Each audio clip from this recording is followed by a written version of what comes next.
What's up, Tailgaters? You're in the booth with Tailgate Nate today. The road to predict all 136 FBS level college football teams this summer is taking us now into Boise, Idaho. Our first Group of 5 program for prediction season is the Boise State Broncos out of the Mountain West. Made the playoffs last year, and they're the favorite to run it back out of the Group of 5 realm for 2025. My name is Nate Pope, otherwise known as Tailgate Nate, and I want to thank you all so much for clicking on this video and for helping to support the channel. You want to support the channel even further, then please do what it says right below me. Hit that subscribe button, and while you're at it, you might as well ring the bell, because turning on notifications will ensure that you don't miss an upload during prediction season. You especially don't want to miss your favorite team. Just started my job in the sports media industry. I am now a sports media professional. You want to see all the cool stuff I get to do in the sports media realm while still keeping up to date what goes on this very YouTube channel. You can give me a follow on social media. It's Twitter or X, whatever you prefer to call the platform, and Instagram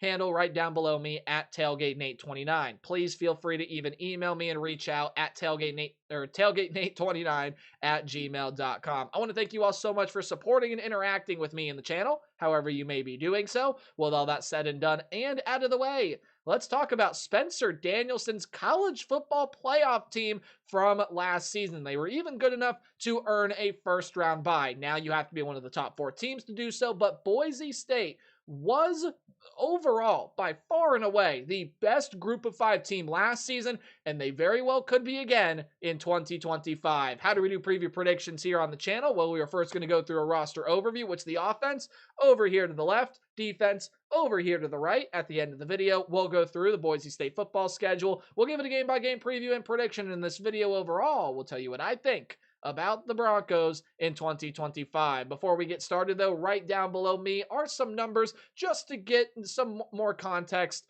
as to the talent that is on this team. So returning production numbers are according to ESPN. They do factor in transfer portal additions up to a certain percentage. And then right below that, your recruiting and transfer portal class ranks are according to 24/7 Sports for the class of 2025. We kick it off over here. Offensive coordinator is Nate Potter, and you get a constant at the quarterback position this year. The guy, one of the main reasons that you got into the college football playoffs last season, 3,018 yards, 23 touchdowns to only 6 interceptions. He was also the team's second leading rusher with 221 yards and 5 touchdowns. At the quarterback position, it's Maddox Madsen. He's going to return to, I think, only hope to build off of a stellar season last year. Now, he also definitely could be getting a little bit more of the load this season because you do lose a really talented player offensively. We all know who it is. I'll mention his name in just 1 second. So he did throw 396 passes last year. You could definitely see that eclipse over 400 this season. I think this is the Boise State team that's still got some solid talent in this backfield. It will not be as good, though, as Ashton Jeanty, a generational talent that no one is going to fill the full role. 2,600 yards and almost 30 rushing touchdowns last season. We didn't think we were going to see that after Barry Sanders. We still didn't see the full capability of what we saw out of Barry. I know there are a lot of people talking and comparing and whatever, but Ashton Jeanty, by far and away, is one of the biggest losses on any college football team across the country. And it's just because he is that talented. He is that good. He meant that much to this Bronco offense. And Ashton Jeanty will be, I think, dearly missed by the Bronco faithful, and especially by his running mates in this running back room. But now, again, Maddox Madsen, he can build off of that. And while, again, you want to have a talented back like that, guys, Ashton Jeanty got almost as many carries as Maddox Madsen threw passes. That's not going to happen with any Boise State running back this season. I think you can easily see Madsen throw 400 times this season, maybe even a little bit more. I think 450 might be a little bit of an interesting number to get to. We'll see, but expect him to try to build off of what he did last season. Just mentioned the loss there of Ashton Jeanty, but you still do have some really talented pieces in this running back room. A trio of backups from last season are going to return. I'll mention their names in a minute, but Malik Sherrod is a transfer that's going to be coming into this room. Really, really interesting piece from Fresno State. Only rushed for 196 yards and 4 touchdowns, my apologies, last season. But what he did in 2023 with the Bulldogs, almost 1,000 yards and 9 rushing touchdowns. I think he's a terrific addition to this running back room to pair with guys that you already had in the system last year. Sire Gaines, Jambrace Dubar, Dylan Riley, and some other names in there as well. Now, according to 24/7 Sports, it's going to be Gaines being the lead back and Sherrod being back number 2. You want my opinion? I would probably make Malik Sherrod my number 1 back. However, again, I think you're going to see what you have in a ton of these different running backs, and no one, again, is going to fill the shoes of number 2 from last season, but there still is a lot of really good talent in this rushing backfield. Your lead receiver in Cam Camper is going to be off to Jacksonville. Cam Camper did have 903 yards and 4 touchdowns and was the favorite target of Maddox Madsen last year. So Maddox Madsen going to need to find a new favorite target. Definitely could see that in Latrell Caples or Chris Marshall. They are both returning. They are going to be leading this unit. Both of those guys, pretty solid pieces to this team from last season, especially that of Latrell Caples. And some other really good, more experience, as well as a younger piece in Cameron Bates. He'll be sitting back in the wide receiver room this season. Austin Bolt is another pretty solid returner to this room that, again, just doesn't really see that high impact transfer guy that's probably going to come in, catch a lot of passes for you. But you also do get another big boost to the pass catching room when Matt Lauder is going to be coming back. A redshirt senior this year, what he did last season, 619 yards and 7 touchdowns. He was one of the better tight ends in the country, if you ask me, especially in the group of 5 realm, and was the second favorite target of Maddox Madsen this season. I don't think he's going to end up having the most catches, but he's going to be up there, man. He had almost 50 of them last season. I think Madsen going to rely on him a lot again here in 2025. That's a huge boost with, again, some pretty consistent depth pieces behind there as well. So a lot of the tight end depth you saw last year also going to be coming back to this team in 2025. As far as the offensive line goes, your left guard Ben Dooley is off to the pros, but it still overall is a very, very strong unit that sees plenty of experience. Redshirt junior, redshirt senior, redshirt senior, redshirt junior, redshirt junior. According to ourlads.com, that's your starting 5 on the offensive front, and a ton of still really impressive and talented players will be leading this offensive line here in 2025. Again, guys, Maddox Madsen does not have the stellar talent in the backfield that he did last season. No one, we probably are not going to see a season like we saw at Ashton Genty for another very long time, like people were thinking with Barry Sanders. Again, that's not me comparing the 2 players. I'm just telling you, but people were like, man, we're not going to see that season for a while. You watch something truly special when Ashton Genty was on that field. Maddox Madsen has still got a lot of good weapons around him. I think the running back room has got a lot of great pieces. I think Caples and Marshall pairing with Lauder are going to make for a great pass catching room. The offensive line should still be pretty solid after it allowed only 15 sacks last season. Could see a similar number this year, and an offense that I think is still going to give opposing defenses a lot of trouble. Moving on over to the defensive side, Eric Shenander, your defensive coordinator, and the simple fundamental of tackling, I think has really plagued this Bronco defense in a couple of spots last season, especially in that Oregon game early on in the season. They also had a tough time tackling their college football playoff opponent in Penn State, which, I mean, go figure, Penn State's a really, really physical team. They can run really hard. They got some big bodies, and now, of course, Penn State's got some good weapons.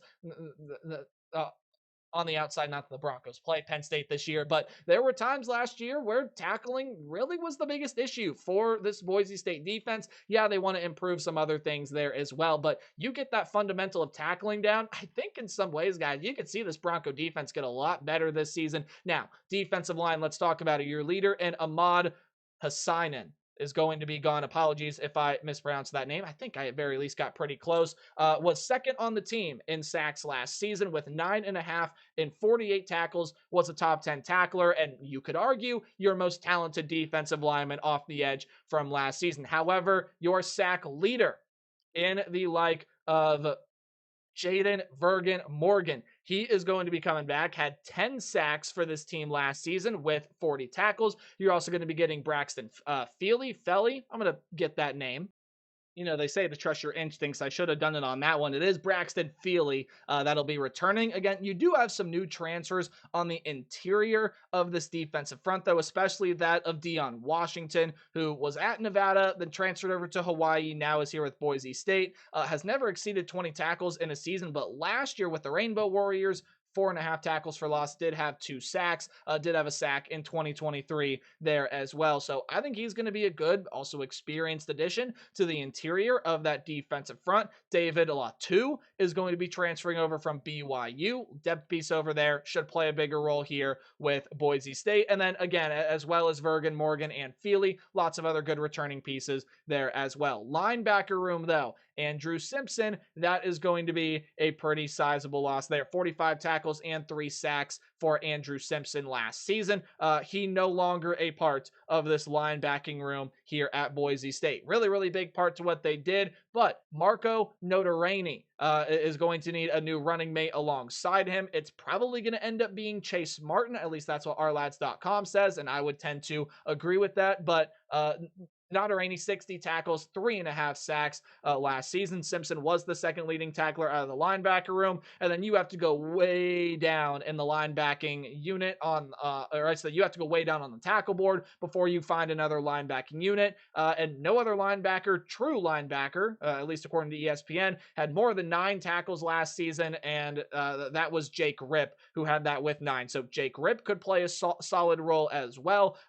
Chase Martin figures to slot into that will linebacking position, but we'll see again who that is. That's going to be running alongside with Notarini there at Boise State. Alexander Tebner and Sei Oladipo going to be some very big losses out of the defensive backfield. That's Tebner, Tubner. I believe Tubner actually is correct, but whatever the pronunciation, those two pieces were massive to the secondary last season.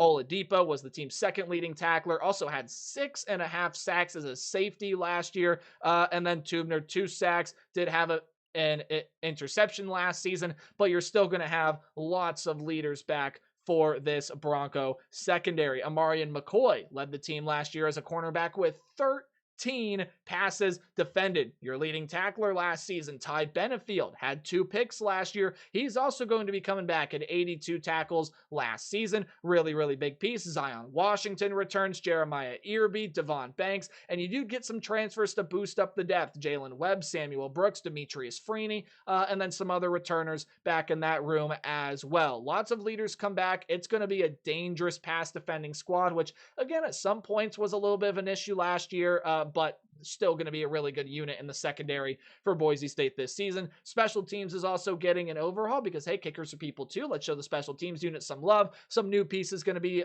coming in here to both kick and punt for Boise State this season. Guys, overall, when I take a look at both sides and all the jargon surrounding me, I think Boise State is still one of, if not still, the most talented team in the group of 5 ranks. But what does the Broncos schedule look like? Wait no longer, because here is the Boise State Bronco football schedule. But before we dive on into everything over here, if you look right down below me, doing something a little bit different with the FanDuel odds. Again, no, not me telling you to go place your money, but it is some context to how good the odds makers think Boise State's going to be this year. With all of my Power 4 teams, I have put their odds not only to win their conference, but also the national championship with the group of 5 teams. We know a lot's going to happen for them to go win a national title, so I've put their odds, according to FanDuel, to get in to the college football playoff. For Boise State, it's one of the best numbers you're going to see in the group of 5 ranks at plus 198 for a yes to get in, and then minus 130 to win their conference. They are the favorite to go out and win. Apologies for the voice. They are the favorite to go out and win the Mountain West Conference, as they should be. I think they're one of the most talented teams in the group of 5 realm, probably the most, and they could definitely even be one of the more talented teams, even when you compare them to some of the Power 4 squads as well. They start out their season with an interesting one. It's a Thursday game on the road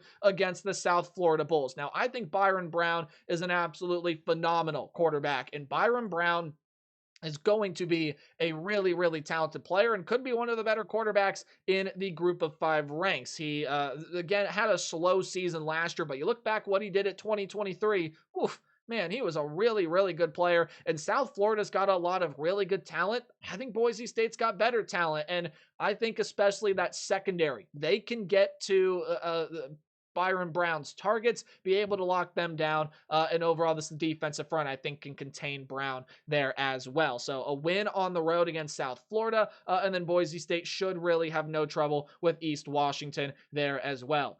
Air Force was a very surprise disappointment last season. This is just not what you're used to seeing out of the Troy Calhoun team, albeit they did replace a bunch of talent from year to year. I do think this is an Air Force team that overall is going to be much better this season than they were last year. You are going to be returning a lot more pieces than you returned last season. As with all these military teams, or I shouldn't say that, I should say armed forces teams, it's really tricky to try to predict where they're going to land. For the Air Force Falcons, I think they're going to get better, but especially after a bye week and extra week of preparation, I don't think this is a team that's talented enough to beat Boise State. So I'll go with the Broncos. They're against the Air Force Falcons. Then you move on to play App State. And App State is another team that, again, had a very disappointing season last year. App State's a team that we're used to seeing be, again, a really solid squad. And now they lose their quarterback. Joey Aguilar was going to go over to UCLA. Now he's over with Tennessee because of the whole Nico situation. So they have transferred in AJ Swan. He's formerly of Vanderbilt and LSU. You also do have JJ Cole that is over in this program as well. He's formerly of Iowa State. Those are the two guys that are probably going to battle it out for the starting quarterback position, no matter which one of them it is. Guys, I like Maddox Madsen more. And look, you still do have a lot of solid talent. I think Kanye Roberts is a very good running back here. I think the defense returns a ton of experience, especially in that front seven, that can slow down this Boise State run game and be able to affect what Boise State is able to do. However, I do believe, again, Boise State, like a lot of the teams they're going to play this season, I do think that they are just more talented, and I do believe that App State will be going down against the Boise State Broncos. So that's going to be another win there for Boise State. They now improve overall to 4-0, and this is the big one. So last year, it was the Oregon game week 2. Every Bronco fan was circling the date on the calendar. Circle this one in week 6. Not only if you're a Bronco or an Irish fan, but if you're just a college football fan in general, you got the Notre Dame Fighting Irish coming up against the Boise State Broncos. And I mean, 4th road game in 5 weeks, or I should say technically 6 weeks, but 4 road games and 5 overall games for this Boise State team. I think it's finally going to catch up to them here. But not only that, guys, Notre Dame is still a really talented squad. Now, they do lose Riley Leonard, but it's a great opportunity for Marcus Freeman to have his first crack at developing a quarterback at Notre Dame. That's probably going to end up being CJ Carr, but the wide receiver room is going to be really good this season. Jeremiah Love is one of the best players one of the best running backs in the business. One of the best players in college football overall. The Notre Dame defense is going to hit hard. It's going to punish you. The overall physicality level defensively will be too much for Boise State, and I don't think they're going to be able to slow down everything that Notre Dame can throw at them offensively. Now, look, you saw Boise State compete with Oregon on the road last season. Big part of that was Ashton Jeanty, and I'm not saying, well, because they don't have him, Boise State's just not going to be able to compete. I think Boise State does some things that can give Notre Dame a good fight, but I think Notre Dame plays too physical. I think they have some better pieces than what Boise State has got this season, and they're going to be one of the better football teams in the power ranks, as Notre Dame usually is, especially there on the road. You've played so many road games, and look, I don't think they're safe. They're safe on the road against any of the teams that I've predicted them to be in those first 3 weeks, and that's especially true against Notre Dame. I think they lose that one. And it's the first loss of the season for the Boise State Broncos. However, I do think they beat the New Mexico Lobos, and they are going to be able to move to 5-1 on the season. New Mexico's just replacing a ton of talent. Devin Dampier has gone over to Utah, a team that we just talked about earlier on today. You didn't see that one. Go ahead and check it out if you're curious about what the Utes are doing this year. And just newness everywhere for this New Mexico program. Definitely could, again, take another step in the right direction, but with all they lost, it could be a bit of a battle for New Mexico this season. However, UNLV UNLV also lost a lot from last season, including their head coach. However, take a look at who their head coach is now. Dan Mullen is back in the coaching realm, and Barry Odom is going to try to build up Purdue. Dan Mullen is coming into a program that was left in a very good position by Barry Odom. Now, there's going to be a ton of newness for UNLV as well. Pretty much their entire offense is new. Alex Orji is going to come in to play quarterback. If not him, Anthony Colandrea over from Virginia can definitely take over that starting role. You have very, very few returning pieces here. Now, it's a lot of really good talent, and UNLV should still be one of the favorite teams to go win the Mountain West Conference. They could very well be second best, but they're going to be second best behind Boise State this season, especially because this one's not in Vegas. It is at home. I think Dan Mullen brings some really good experience, brings a solid coaching regime, and brings in a lot of good talent through the transfer portal. It's not going to be better, in my opinion, than what Boise State has. And the consistency, to me, and my philosophy and how I go through, especially in a matchup like this where there's a lot of new versus a lot of consistency, I'll take the consistency over the new, and especially in this one, the home team. Boise State wins this one. I think they're going to be able to outwork UNLV there at home in what should be a really, really spectacular game, but Boise State is going to be able to win that one on the road against Nevada, and Nevada's got a lot of things to try to improve upon. This has been one of the worst teams in the college football realm for quite some time. Yeah, they bring in some solid enough transfer portal pieces, but I just don't see Nevada being that competitive with Boise State this season. And then you do have Fresno State. Okay, Malik Sherrod. Again, we just mentioned his name earlier in this video. You stole him over from Fresno State, led by Matt Entz this season.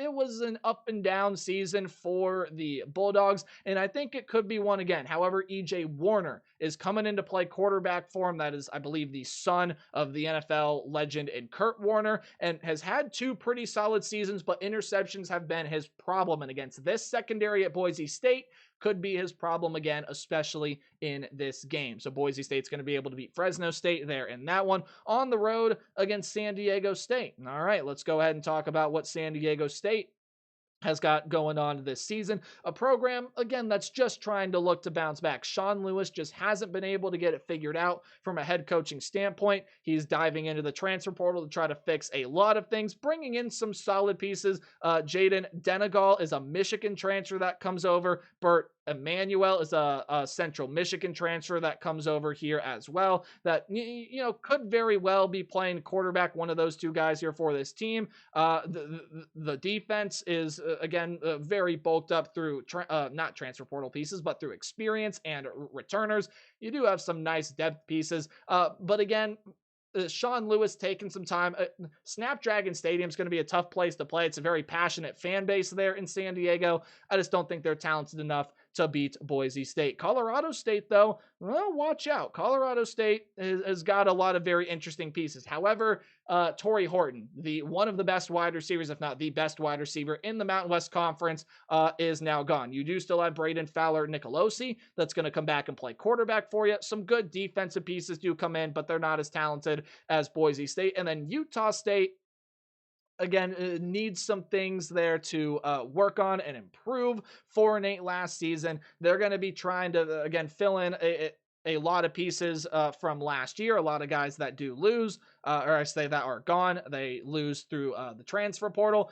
Again, some pretty solid and good experience. Defensive pieces, but nowhere near the talent level of this Boise State team. So very similar situation to last year, as yes, by the way, the Mountain West did move back to an 8-game conference schedule. 11-1 is where I see the Boise State Broncos finishing. Guys, I think they're still the best group of 5 team. And look, you have to consider 12-0 as a possibility, but I think very similar season to last year. You lose against your power opponent and you beat everybody else. There's a lot of consistency, even though there's no Ashton Genty. Guys, I think Boise State's still going to be one of the better group of 5 teams, if not the best group of 5 team in the country. Let me know what you think in the comment section below. Remember to play hard but tailgate harder, and I'll see you guys tomorrow with some more predictions. Goodbye.